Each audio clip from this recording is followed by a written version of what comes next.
Hi, I'm Arlene, host of the television talk show Ask Arlene, which airs on Thursdays at 6:30. And as a business consultant and life coach, I help you to move forward in your business, project, or endeavor. So if you always wanted to write a book, but you just haven't seemed to get started, or you always wanted to 10x that business that you already have, expand it to the next level, you know exactly what you need to do, but you just haven't done it? Well, I've already purchased all the courses, read all the books, the Tony Robbins, all sorts. I have several degrees, including a master's degree and credits toward a doctorate. I've sat with and met celebrities and done the networking. And what I realized is what I really needed was a mastermind group of people working toward my project, my business, or my endeavor.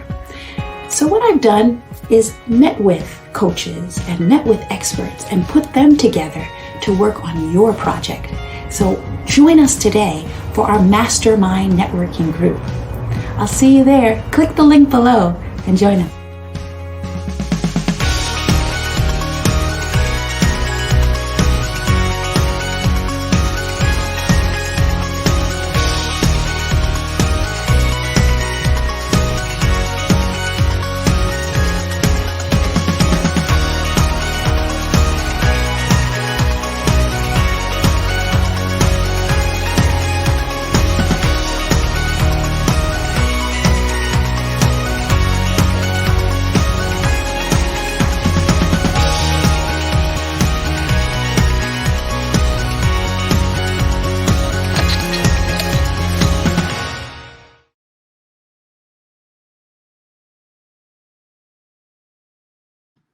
Hello and welcome to the Ask Arlene Show. We're so happy to join you again for another exciting episode. Today we have a guest with us.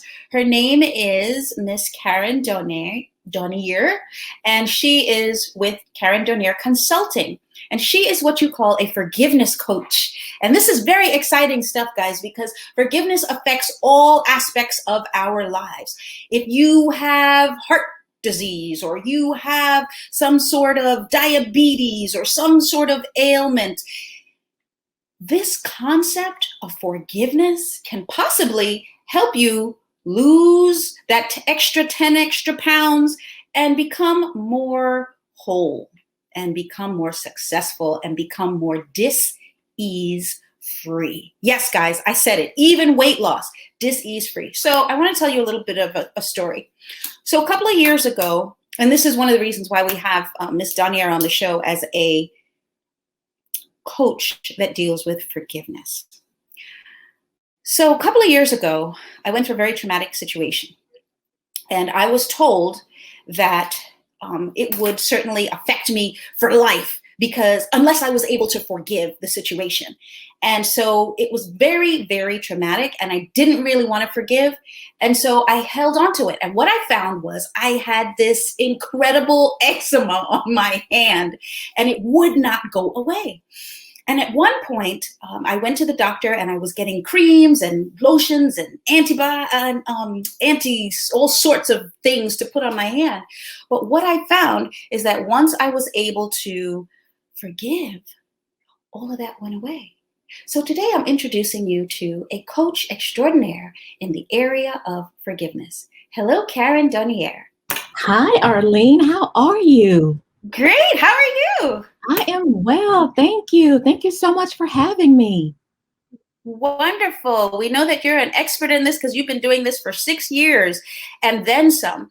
Now, you're a family person, you're married, you have a family. We're just so proud and excited to have you on here as an entrepreneur during this challenging season that many of us have had last year in 2020. You didn't lock up shop and, put away the business. You continued and kept going. And so we're really excited to have you on the show. So tell us, Karen, what is it that we need to know about you that we don't know in order to truly understand why you're in this industry of forgiveness? Okay, I will tell you just one instance that happened when I was in the 4th grade. Is that good? Let's go. So The one instance, sorry, y'all, the one instance that I'm thinking about is when I was in the 4th grade and I was on the front porch with my father, and we had kerosene heaters, right? And so I was holding a lantern, like a real lantern. And so my father was I had a funnel as well. I think it was red or white. And my father said to me, he said, if you burn me with that lantern, I'll beat the crap out of you, except for he didn't say crap. Oh, wow. And now remember that I'm in the 4th grade. So I don't know if I'm 9 or whatever, but Arlene, I was afraid. I was humiliated and confused. And I just didn't know what to think. And so that was my first real life experience with anger, hatred, unforgiveness, all of those negative emotions that we carry around, and we feel them here. Where's here? Here is our chest. We feel it here in our chest. We feel it on our shoulders. It's like we're carrying those negative emotions around like 2 big trash bags. And instead of toting them around, we need to take them out to the corner so the trash man can come and get them. I definitely know that during that time too, that very stressful time, I would always have massages. I would have a need to go to the spa. But I want to share a story with you and see if you can help me with this story. So a couple of years ago, I went through a divorce, a very nasty divorce. And during that time, because my ex kind of wanted to be unreasonable and get back at me during the divorce process, he did the unthinkable, the absolute unthinkable. And that was, I'm always talking about you can go where you want to go, do what you want to do, you can be who you want to be in the world. But when people push up against you and really put you in a challenging situation, sometimes it's hard to think right. So I was president of Chamber of Commerce. I was on the board of directors for the Democratic National Committee. I was appointed by a local elected official to the Commission on the Status of Women. And I say all that to say I was degreed. I had undergraduate degree, graduate degree. I was in a doctoral program. And guys, I'm saying all this to say there's no way that what transpired should have transpired with me based on the way that I was thinking. So in addition to that, I had a professional job and I was working with over $500,000 budget on my professional job with staff.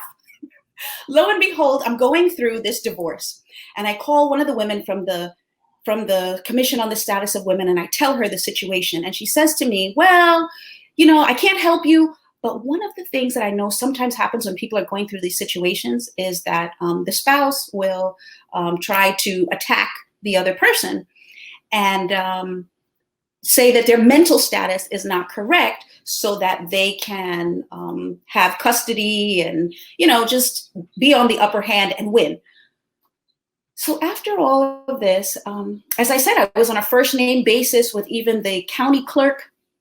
I had 2 people come to my door in the white coats, and they came to come and get me and take me to a medical facility. Okay, guys? Yes, they came to take me to the loony bin. Hi, Bertram. I see that you're watching. You're supposed to be on with us. But when they came and they knocked on the door with the white coats and the van, I was livid. And my normal reaction would have been to yell and scream and say, absolutely not. You're not going to come in and take me. This is absolutely ridiculous. But because I had heard about this ahead of time, I was calm. Because I'm thinking they would have just shot me with something to calm me down, thrown me in the van, and nobody would have been the wiser as far as where I was. So I was calm. I let them in. They sat there in my kitchen. I offered them drink and food. I was very calm because I understood the concept.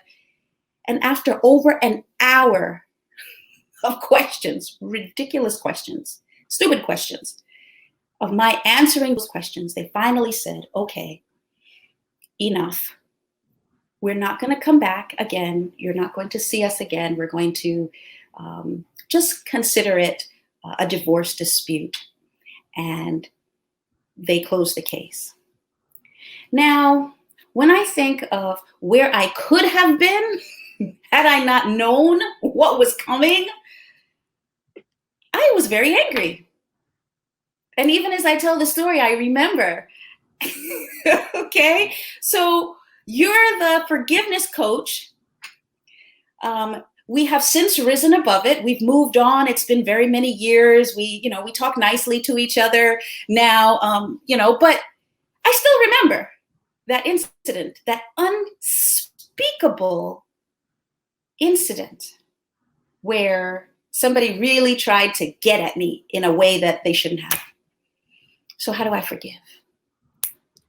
The first thing you need to do to forgive, I'm going to give you two really good things. Well, three. The first thing you need to do is to recognize that your anger is it's normal, it's appropriate, it's okay, because some people are trifling, and I'm not saying that about your husband, your ex-husband, but in situations in life, we have real life situations. So just realize that you're entitled to feel your feelings.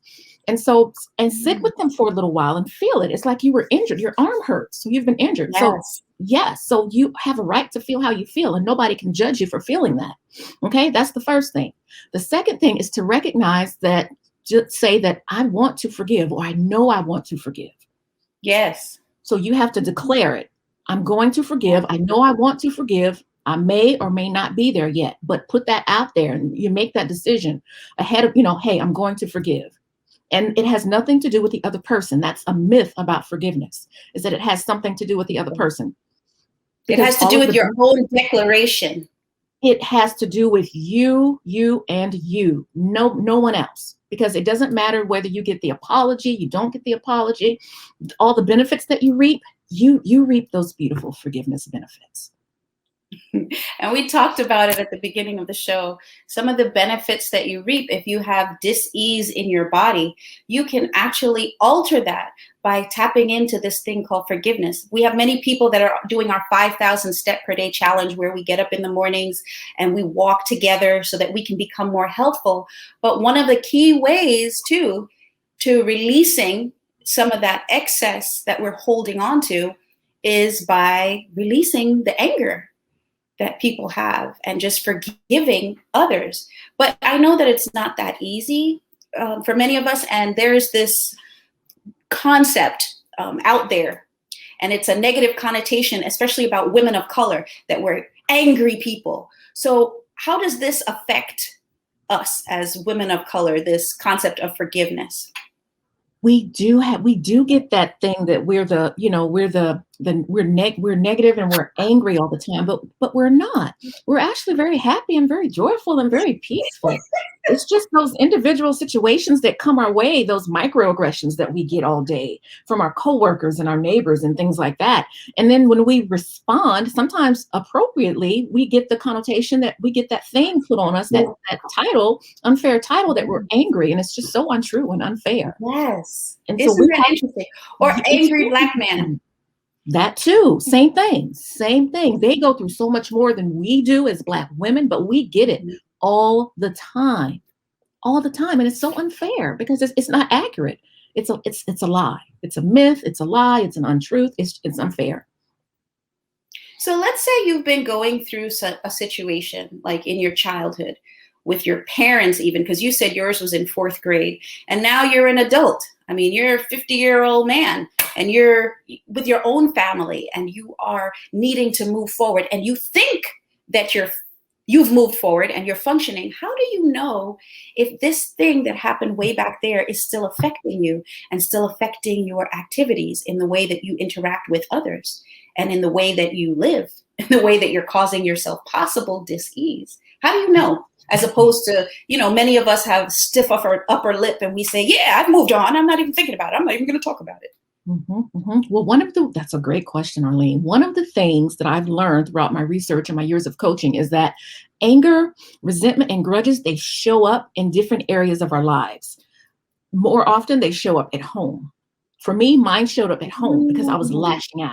So if you're unnecessarily lashing out just over simple things, you spilled tea, you spilled water, you dropped a pen, there's just something, and you're lashing out at the kids, lashing out at your significant other.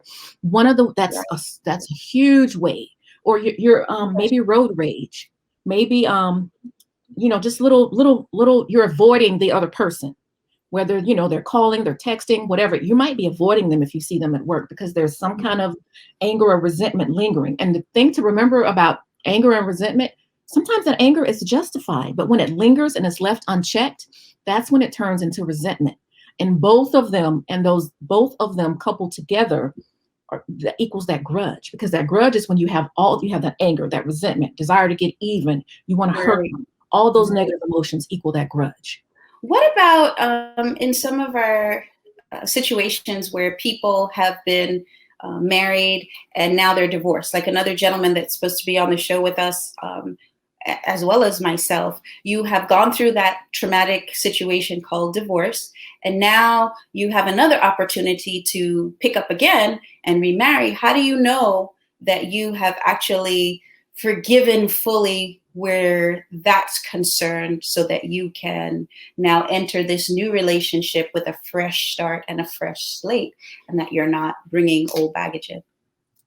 Beautiful, wonderful question. If you can think about the other person, you can think about what happened, you can think about that whole situation and not get upset or wish that person well, right? Girl, you are well on your way. You have forgiven, because you're good. You're like, okay, I've accepted what happened. This is a phone. I've accepted what happened, and now I can move on. Right. And I say marriage, but a lot of us out there are just in relationships. We're not necessarily married, but you seem like you've had habitual relationships, like, you know, Sally and Jane and Mary and Tanya, and they were all bad. And now the new one, she's bad too. Okay. Is it possible? Is it possible that there's some unforgiveness from your past that you may need to work through with a coach in order to move forward? And if so, here is a coach. Her name is Karen Doniere. I am a coach, Arlene, and we have a plethora of coaches in our Best Life Coach plethora and bag. And so we'd love for you to contact us and have us help you to move forward in that business project or endeavor. Okay, we're going to go to break. And when we come back, we're going to find out why it is and how it is that we are able to move forward in terms of forgiveness.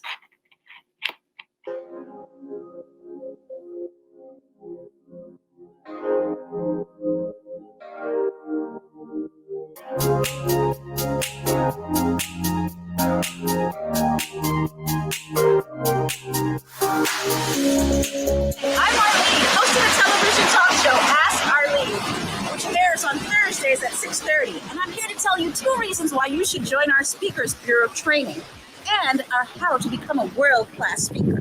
1, revenue generation. People who know how to communicate well earn more dollars and cents. And 2, if you have a day job, you're not a speaker, teacher, author, trainer, you're going to gain promotion on your job if you're better able to communicate with confidence in those board meetings. Now, you say, why should I join your group, Arlene? There are so many programs out there. Well, I'm guaranteeing you an interview on television or radio if you complete our 10 sessions of our Speakers Bureau training. So I have a plethora of friends that do the same types of things that I do. And so we're guaranteeing you an interview on either television or radio. And you say, well, why else, Arlene? Why else should I join? Well, if you join our Speakers Bureau, after having taken the 10-session training, I am going to help you, along with our team, to launch that speaking career that you always envisioned, so that you can use your message to change the world. So there's so many programs out there and they tell you how to be a speaker, but I'm going to actually help you to get booked on paid speaking engagements on television and on radio if you complete all 10 sessions and you join our Speakers Bureau. I hope to see you there and see you using your dream, your vision, and your talent to change the world. Bye-bye. See you there.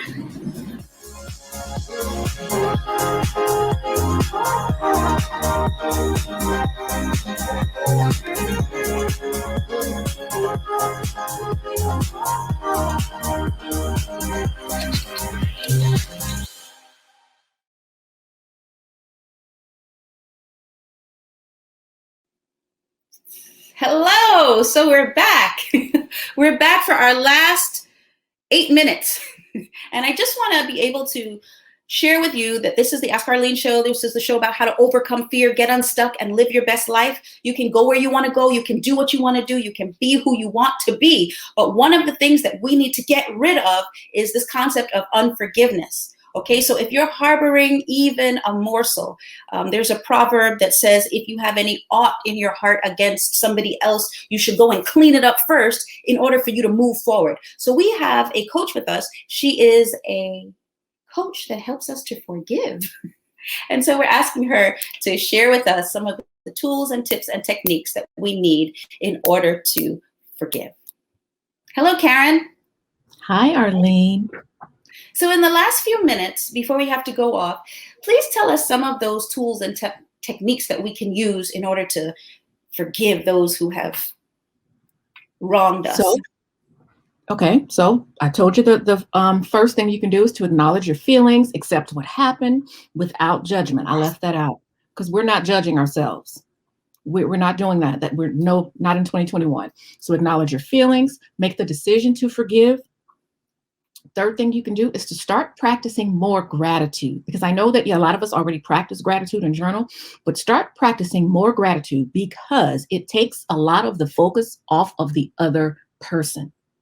Does that make sense? You're focusing on you, and you're focusing on people who've affected your life positively. So show them some gratitude, because that puts you in a spirit of giving, and it takes the focus just off of that other person and what they did, so you can heal. That's great. What about if the person is already passed on? How do you forgive them for what they've done? If they've already passed on, you can't talk to them, you can't tell them. Great question. And you want to. So I understand that you said we don't always have to, but many of the times when that person has offended you, you want to like get it off your chest. So are there things that you can do in order to have that release? Absolutely. First, realize that I know that we all want that apology, but many times we're not going to get that apology, right? And it's because people don't realize they've hurt us. A lot of times they don't care. They're too proud to apologize, or they're just not going to for whatever reason. So if someone has passed on and they've hurt you, a couple things you can do is you can write them a letter explaining what happened and how they hurt you and how it's affected you. Let's say it's a parent or a grandparent or someone. Sit down and write them a letter and explain everything that's how it really affected you, how it's affected your parenting, how it's affected you and when you were in 4th grade or whatever the case may be. And then do whatever you want to do with that letter. Mail it to yourself, throw it away, burn it, whatever you want to do. Because remember I said the negative emotions that we carry around, they're on our shoulders. You have to tear that letter up, put it in the trash, and take it to the curb so it can go. And that way you're allowing those emotions to come up and you're freeing yourself from those negative emotions. Have you come across in your journey working with some patients or clients, I shouldn't say patients, but clients, as far as forgiveness, and that you found, it was very difficult for this particular person to forgive, but you were able to get them over the hump? Tell us that story. Yes, there's a client, I'll call her MB, and she had stopped paying her bills, her monthly bills, because she felt like she couldn't afford it. She didn't feel worthy of paying this and being on time and doing this and doing this. And so one day I just grabbed her and I hugged her. This was before COVID. And I hugged her and I said, you know what? There's no hugging these days. Yeah. I said, why don't you call whoever it was. Let's say it was Sally Mae. Let's call Sally Mae and set up a payment plan. Oh no, it's been 4 or 5 years. I can't. I don't feel like I can do it. I said, but you can do it. I'll stay right here with you while you do it. Oh, no. So we went through that for a few minutes and I kept encouraging her. I said, what makes you think you can't call them? You have a phone, just call them. And it was something internal from her childhood that she felt like she couldn't go to someone that she owed something to or that was there to help her. And so she, we left or whatever. And maybe the next day she came, or the next day or a few hours later, I think it was the next day, she came back and she said, guess what, Karen? I said, what? She said, I called them and they put me on the payment plan and they're going to relinquish they're going to wipe some of the debt off. And I was like, and she sobbed and she sobbed and she held me and awesome. She did the ugly cry and I had snot all on my shoulders, but and I didn't wash that shirt for a while because it was just so significance to it. Yeah. Yeah, That's yeah. beautiful. She Beautiful. cried like a 1-year-old. So there was a program. There was a program that I saw where there was a lady who had lost her child, and she needed to move on from it. I guess it was more so forgiving herself, because she felt that she had done something that must have caused her to lose the baby, which she didn't. But, you know, sometimes people feel like they're guilty when a loved one passes on, even though they're not necessarily guilty. And so in the scene, I don't know if anybody saw this television show. It's called How to Get Away with Murder. And the star character was the one that lost the baby. But it's still very relevant. And Cicely Tyson, who is the mom in the show, takes her out into the woods, and she makes her yell and scream, and they symbolically dig a hole and they bury the baby. And that was how she was able to free herself and forgive herself and move forward. And I always talk about the power of your voice. And there is a connection between your voice and your being free. Because I remember when I was going through the challenges with my mother's death, or when I went through the challenge with the divorce, the last thing I wanted to do, Karen, was talk. I didn't want to talk with friends. I didn't want to go out. I didn't want to meet with people. I just wanted to sit and lock it down and sit in silence. And what I realize is when we're happy and we're jovial and we're free, we laugh, we're loud, we talk. Yes. And so many of us who have been a part of this show have heard about the book called The 10 Secrets to Overcoming Fear, Getting Unstuck, and Living Your Best Life. If you want to be free, you want to show yourself that you've forgiven. One of the key areas too is that you're able to talk about it without the emotion. So somebody else said it's like you have a scab on your hand, and even though the scab is there and you can see it, you no longer feel the emotion of the scab. So I was able to tell the story about the ex-husband, but the emotion that I felt years ago concerning it, I don't necessarily feel now. So we have 2 minutes before we go to our credit roll. And so I want to give you an opportunity to say any last words, Karen, that you'd like to share before we close out. And now we have 1 minute left. Okay. So 30 seconds or less.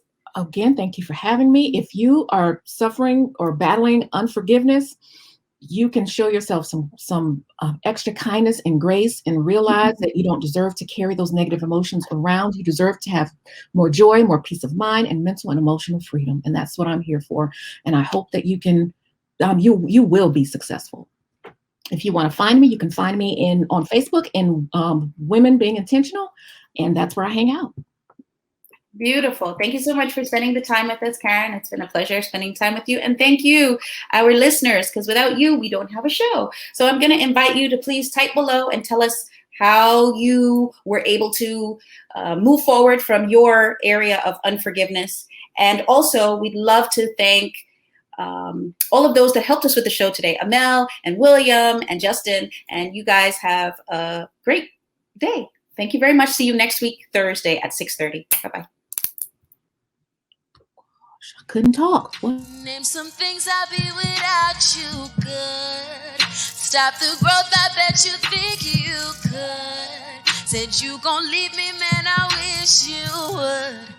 Yeah, I'm different, so I'm misunderstood. So I'ma always be good. Said I'ma always be good.